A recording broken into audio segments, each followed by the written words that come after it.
യാത്രയായി. യൂണിഫോമും ബാഗും ഇട്ട് ആ പ്രദേശത്തുള്ള കുട്ടികൾ പുന്നപ്പുഴയുടെ ഓരത്തുള്ള വെള്ളാർമല സ്കൂളിലേക്ക് സന്തോഷത്തോടെ പുറപ്പെട്ടു.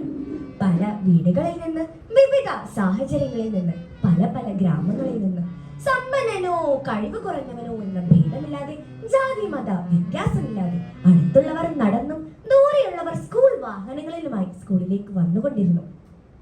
ചിമ്പ കൂട്ടുകാരോടൊപ്പം പോകുമ്പോൾ കേൾക്കുമായിരുന്നു, കറിക്ക് മേടിച്ചത് ഒന്നും കിട്ടിയില്ല ത്രേസേച്ചി. കൂർക്ക കൊണ്ടൊരു ഉപ്പേരി, മുരിങ്ങയ്ക്കായിട്ട് തക്കാളി വെച്ചൊരു കറിയും ഉണ്ടാക്കി. അത്ര സൗഹൃദത്തിലായിരുന്നു ആ ജനത. ചിമ്പവും സംഘവും സ്കൂളിലെത്തി. ക്ലാസ് തുടങ്ങും മുമ്പ് അവർ അസംബ്ലിക്കായി മുറ്റത്ത് നിരന്നു നിന്നു. എങ്ങുമെങ്ങും നിറയും വെളിച്ചമേ, എൻ കരളിൽ കൊടിയിരിക്കണമേ, എന്റെ പാദം ഇടറാതിരിക്കുവാൻ എന്നുമെന്നിൽ കൃപ ചൊരിയണമേ. പൂവിലൂറുന്ന പുഞ്ചിരി നീയല്ലോ, പുസ്തകം തരും ജ്ഞാനവും നീയല്ലോ, പുല്ലുമാടവും പൂവണി മേടയും തുല്യമായി തരും ശക്തിയും നീയല്ലോ. എങ്ങുമെങ്ങും നിറയും വെളിച്ചമേ, എൻ കരളിൽ കൊടിയിരിക്കണമേ. അന്നത്തെ ക്ലാസ് കഴിഞ്ഞ് അവൻ നേരത്തെ വീട്ടിലെത്തി. പെട്ടെന്നാണ് അന്തരീക്ഷം മാറിയത്. ഇടവത്തിന്റെ ഇരമ്പലുകൾ മാനത്തിൽ ഉരുവിട്ടുപോയി. ഒരു കരിമേഘം കഷ്ണം വാനിൽ അരിച്ചു വന്നു നിഴൽ പോലെ. ഒരു നൊടി കൊണ്ടതു ചുരമാകെ മഴമേഘം കടലായി മാറി അലച്ചു പെയ്തു പേമാരി. വയനാട്ടിലെ എല്ലാ സ്കൂളുകൾക്കും സർക്കാർ 2 ദിവസം അവധി പ്രഖ്യാപിച്ചു. ആ 2 ദിവസവും കുട്ടികളെല്ലാം വീട്ടിൽ ഇരിപ്പായി. ചിമ്പു വർണ്ണക്കടലാസുകൾ കൊണ്ട് തോണി ഉണ്ടാക്കി അമ്മ കാണാതെ മഴയത്തിറങ്ങി മുറ്റത്തിനരികിലൂടെ ഒഴുകുന്ന നീർച്ചാലിൽ തോണികൾ ഒഴുക്കാൻ തുടങ്ങി. അവനാകെ നനഞ്ഞിട്ടുണ്ട്. പുല്ലുകളിളകും നീർച്ചാലിൽ വജ്രത്തുള്ളികളൊഴുകി, കലകളമുഴുകി പൂന്തോണി അരുവിയിലലകൾ പദമാടി. പുല്ലുകളിളകും നീർച്ചാലിൽ വജ്രത്തുള്ളികളൊഴുകി, കലകളമുഴുകി പൂന്തോണി അരുവിയിലലകൾ പദമാടി. എടാ, മഴയത്താണോ നിന്റെ കളി? നീരിളക്കം വരില്ലേ? പനി വരില്ലേ? ഇങ്ങോട്ട് വാ. അമ്മ ആ നിറവയറും വെച്ച് അവന്റെ തല തോർത്തി കൊടുത്തു. ചിമ്പു അനുസരണയുള്ള കുട്ടിയാണ്. അവൻ അമ്മയുടെ വയറ്റിൽ ചെവി വെച്ചുകൊണ്ട് പറഞ്ഞു, അമ്മേ, കുഞ്ഞുവാവ വയറ്റിൽ കിടന്ന് കാലിളക്കണോ? ആ മഴയത്തും കരിങ്കല്ല് കയറ്റിയ ലോറികൾ നാട്ടുകാരുടെ വാക്കുകൾ അനുസരിക്കാതെ താഴ്വാരാൻ ഇറങ്ങിക്കൊണ്ടിരുന്നു. മഴ കൂടുതൽ കനത്തു പെയ്യാനും തുടങ്ങി. അപ്പോൾ അതേ സമയം തന്നെ ആ ചെമ്മൺ നിരത്തിലൂടെ മറ്റൊരു ജീപ്പ് ലോറികൾക്കെതിരെ വന്നു. പഞ്ചായത്ത് അധികാരികളുടെ അനൗൺസ്മെന്റ് വാഹനമായിരുന്നു അത്. പ്രിയമുള്ള നാട്ടുകാരെ, ഒരു പ്രത്യേക അറിയിപ്പ്. കഴിഞ്ഞ 48 മണിക്കൂറിനുള്ളിൽ വയനാട് മേഖലയിൽ മഴ കനക്കുകയാണ്. പുന്നിരിമറ്റം, അട്ടമല, മുണ്ടക്കൈ എന്നീ പ്രദേശങ്ങളിൽ താമസിക്കുന്നവർ പ്രാദേശികമായി ഏർപ്പെടുത്തിയ ദുരിതാശ്വാസ ക്യാമ്പിലേക്ക് മാറണമെന്ന് ഇതിനാൽ അറിയിച്ചു കൊള്ളുന്നു. അനൗൺസ്മെന്റ് വാഹനം അകലേക്ക് പോയി. ചിമ്പുവിന്റെ വീട് നിൽക്കുന്ന പ്രദേശത്ത് താഴ്വരയിൽ ഏതാണ്ട് 400ഓളം വീടുകളുണ്ട്. വലിയ ഭയത്തോടെയാണ് ജനങ്ങൾ ഓരോരുത്തരും ആ അനൗൺസ്മെന്റ് കേട്ടത്. ജോലിക്ക് പോയവരെല്ലാം അവരവരുടെ വീട്ടിലേക്ക് തിരിച്ചെത്തി. മഴ മാറുമെന്ന് തന്നെ അവർ പ്രതീക്ഷിച്ചു. വർഷങ്ങൾക്ക് മുമ്പ് പുത്തുമലയിൽ ഉണ്ടായിരുന്ന ഉരുൾപൊട്ടൽ അവരുടെ ഓർമ്മയിലുണ്ട്. 60 പേരെയാണ് അന്ന് ഉരുൾ കൊണ്ടുപോയത്. തീവ്രമായ മഴയുണ്ടായാൽ ഇനിയും ദുരന്തങ്ങൾ ഉണ്ടാകാൻ സാധ്യതയുണ്ട്. അത് എവിടെ, എപ്പോൾ എന്നുള്ളതാണ് ഒരു നിശ്ചയമില്ലാത്തത്. ഓരോരുത്തരും അവരവരുടെ വീട്ടു സാധനങ്ങൾ എടുത്തു വെക്കുന്ന തിരക്കിലാണ്. കോഴിക്കോട് പ്രാവിൻകൂട് അയലിലുണക്കിയ കുപ്പായം, ആട്ടിൻ കുട്ടി വീരപ്പൂച്ച വെച്ചു വിളമ്പും പാത്രങ്ങൾ. കോഴിക്കോട് പ്രാവിൻകൂട് അയലിലുണക്കിയ കുപ്പായം, ആട്ടിൻ കുട്ടി വീരപ്പൂച്ച വെച്ചു വിളമ്പും പാത്രങ്ങൾ.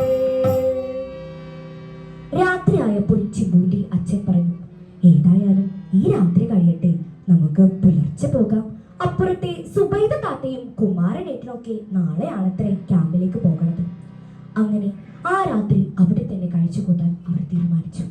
ചിമ്പുവിന്റെ അച്ഛൻ മാത്രം ആ വീട്ടിൽ ഉറങ്ങിയില്ല. എങ്ങും മഴയുടെ ശബ്ദം മാത്രം.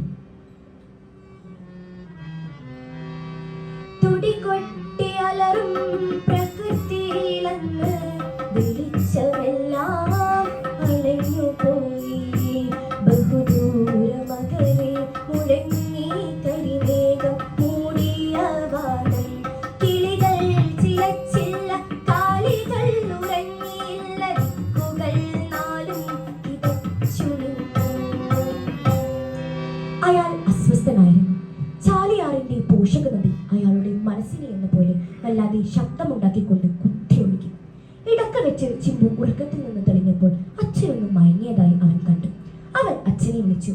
അച്ഛാ, ഹീരപ്പൂച്ച എന്താ ഇങ്ങനെ കരയണത്? അതിന് വയറ് വേദനിക്കേണ്ടാണാവോ? അച്ഛൻ ഉറക്കത്തിലൊന്ന് മൂളി.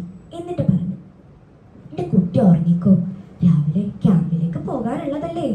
അവിടെ ചെന്നാല് അമ്മയ്ക്ക് ശരിക്കും ഉറങ്ങാനൊക്കെ പറ്റുമോ എന്നറിയില്ല. അച്ഛൻ അവന്റെ തലയിലൊന്ന് തലോടി. അവൻ വീണ്ടും കണ്ണടച്ചു കിടന്നു. പെട്ടെന്ന് കേട്ട വിനാശകരമായ ശബ്ദത്തിൽ ഞെട്ടി ആ വീട്ടുകാർ പെട്ടെന്ന് എഴുന്നേറ്റു. ചിമ്പുവിനെ അമ്മ വാരിയെടുത്തു. അലർച്ചകളും എവിടെയോ കേൾക്കുന്നുണ്ട്. അച്ഛൻ ചിമ്പുവിനെയും അമ്മയും ചേർത്ത് പിടിച്ചു. പേടിക്കേണ്ട, പേടിക്കേണ്ട, മുണ്ടക്കൈ ഭാഗത്തുനിന്ന നിലവിളി കേൾക്കുന്നത്. ഞാനൊന്ന് പുറത്തിറങ്ങി നോക്കട്ടെ. വേണ്ട, നിങ്ങളിപ്പോ പോകണ്ട, എനിക്ക് പേടിയാവണം. ഈ പേടിക്കാതിരിക്കുക, ഒന്നും സംഭവിക്കില്ല. ചിമ്പു അമ്മയുടെ മാറത്ത് ചേർന്ന് കിടന്നു. അച്ഛൻ ടോർച്ചെടുത്ത് പുറത്താകെ നടന്നു നോക്കി. തിരിച്ചു വന്ന് പറഞ്ഞു, മുണ്ടക്കൈ ഭാഗത്തുനിന്ന് ടോർച്ച് വെളിച്ചം തലങ്ങും വിലങ്ങും വീശിക്കാണുന്നത്. ആരൊക്കെയോ എന്തൊക്കെയോ നിലവിളികളാണ് ദൈവമേ. അച്ഛൻ ചിമ്പുവിനെ എടുത്ത മടിയിലിരുത്തി അമ്മയെ ചേർത്ത് പിടിച്ചു. അവർ ഭയപ്പെടാതിരിക്കാൻ അയാൾ പ്രത്യേകം ശ്രദ്ധിക്കുകയും ചെയ്തു. ഒരു വീടും ചുരുളിമലയിൽ പിന്നെ ഉറങ്ങിയില്ല.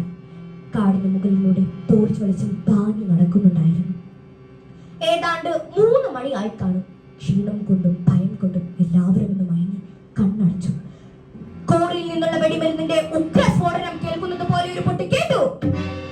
ഒറ്റമല അലർച്ചയോടെ താഴെ കുലിച്ചിറങ്ങുകയായിരുന്നു അത്. മരങ്ങളും കീറിപ്പറന്ന പാറകഷ്ണങ്ങളും ചിമ്പുവിന്റെ വീടിനോടൊപ്പം നിരങ്ങി നിന്നു. അച്ഛന്റെ കൈകൾ വേർപെട്ടു. തിരുമാലയിൽപ്പെട്ടതുപോലെ അമ്മ മുഴുകി. ചിമ്പു കൈക്കാലിട്ട് വെച്ചു.